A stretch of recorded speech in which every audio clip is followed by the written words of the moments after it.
Kung ang dating mambabatas na si Saldico inuusig kaugnay ng kickback at budget insertions, hindi rin nakaiwas sa mata ng publiko si dating House Speaker Martin Romualdez.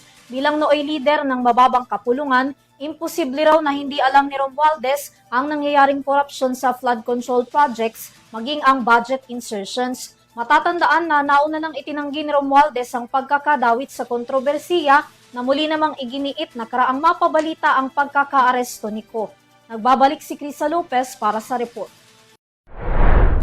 Binali na ni dating House Speaker Martin Romualdez ang kanyang katahimikan kaugnay sa kanyang pagkakasangkot sa flood control project scandal. Iginiit niya na hindi siya ang mastermind sa pagnanakaw ng pondo ng taong bayan na dapat sanay para sa dekalidad na flood control project. Of this corruption scheme. How can I be the mastermind? I was the former Speaker of the House of Representatives, but the House of Representatives is only one part of the branch of government. Matagal siyang nanahimik kaugnay sa bintang sa kanya, ngunit sinabi rin niya na malugod siyang nakipagtulungan sa gobyerno sa pag-iimbestiga ng mga ghost at substandard ng mga flood control project. Ito'y sa pag-aakalang kusang malalantad ang katotohanan sa publiko.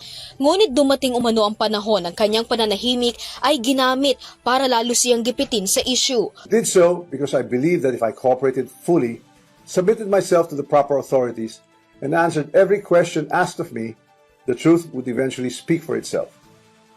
But there comes a point when silence is no longer prudence. My silence has been abused and weaponized to build a narrative that is false, twisted, and unfair. So let me be clear. I will not keep quiet anymore. Iginiit niya na nagmumula ang pambansang pondo sa executive branch kung saan una itong binabalangkas ng Department of Budget and Management o DBM at saka pa lamang susuriin sa Kongreso. Kaya pagdidiin ni Romualdez, handa siyang ipagtanggol ang kanyang pangalan at humarap sa anumang investigasyon habang pinupukol sa publiko na wala umanong ebidensya nagpapatunay na siya ay sangkot sa anumang uri ng katiwalian. Nanawagan din siya sa gobyerno lalo na sa Office of the Ombudsman na sundin ang due process at tiyaking ang ebidensya ang pagbabasihan ng investigasyon. Samantala, piniyagan naman ng House of Representatives ang hiling ni Romualdez na lumipad patungong Singapore para sa kanyang medical procedure.